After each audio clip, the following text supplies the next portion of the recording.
Hello, we are going to look at mindfulness today and think about all the many ways that it might benefit you and your future students. Thinking about a good definition for mindfulness, we know that it's the basic human ability to be fully present, aware of where we are and what we're doing, and not overly reactive or overwhelmed by what's going on around us.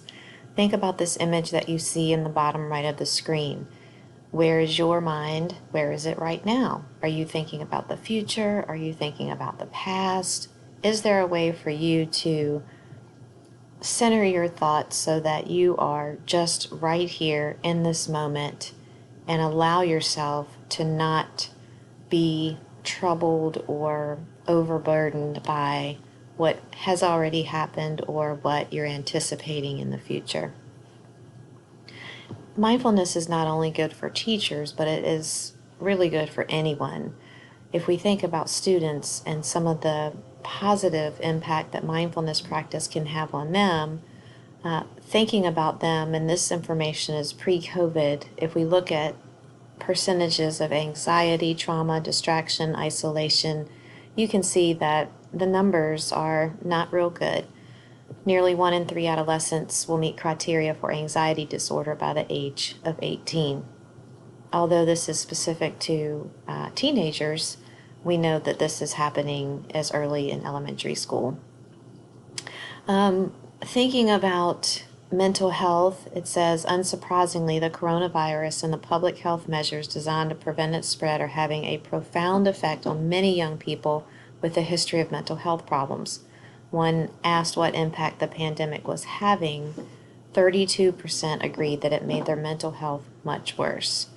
51% said that it made their health a bit worse, 9% said no difference, 6% said a little bit better, and only 1% had said that their mental health had become much better. So we do know that the pandemic has had not that great of an impact on our mental health. Not only is mental health an issue concern for school-age students, but it also is something that's very taxing for teachers even pre-pandemic. And looking at these statistics, we know this to be true. For the sake of time and recording, I would urge you, now that you have the link to this PowerPoint or this Google slide, to please watch this video. It's very good and gives you a little idea about mindfulness in schools.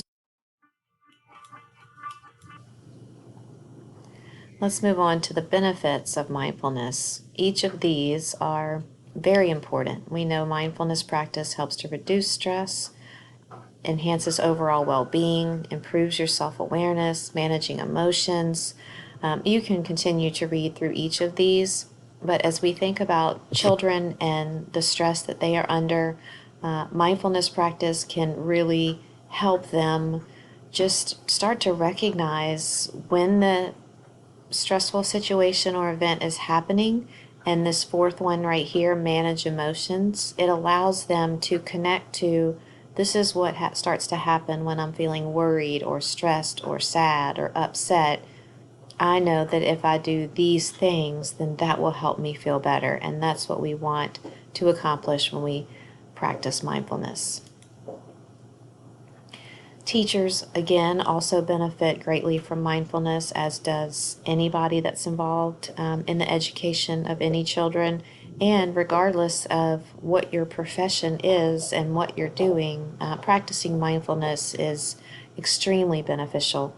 This image on the bottom right is a pretty famous one that you'll see if you just do a quick Google search, but it gives you an idea of, are you being mindful, as the image, the young girl, her cloud depicts, or is this how you feel most of the time? Is your mind just full of everything that's happening?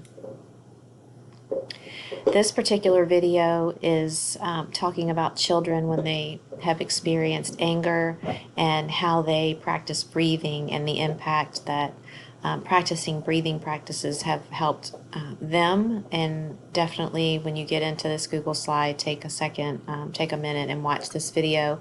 This is the one that's also on your Be Well project. the 5-finger breathing technique, I would strongly urge you, and we'll likely do this in class. If you start at the base of your hand, right here at your wrist where the arrow is, where it says start here, and each time you go up to the top of your finger, you're going to inhale, you'll pause, and then exhale, and then inhale, pause, exhale, and you are literally tracing your fingers with your opposite hand as you're inhaling and exhaling. This is called box breathing, and I do apologize if you hear some noise. My golden retriever is chewing on a bone right now as I am making this video. Box breathing, similar to 5-finger breathing, but it guides you through each side of the square, where the box is an inhale. During this one, going across, you would hold your breath. Coming down, you would exhale, hold, inhale, hold, exhale. This is also on the Be Well, and it would be, I would think that you would benefit from trying the 5-finger breathing and the box breathing and see which one you like more than the other. All right, that is the quick version of our discussion on mindfulness. I promised I would make this video for you. Hopefully, as you've gone through it, if you look at those videos, and we will definitely come back to this tomorrow in class.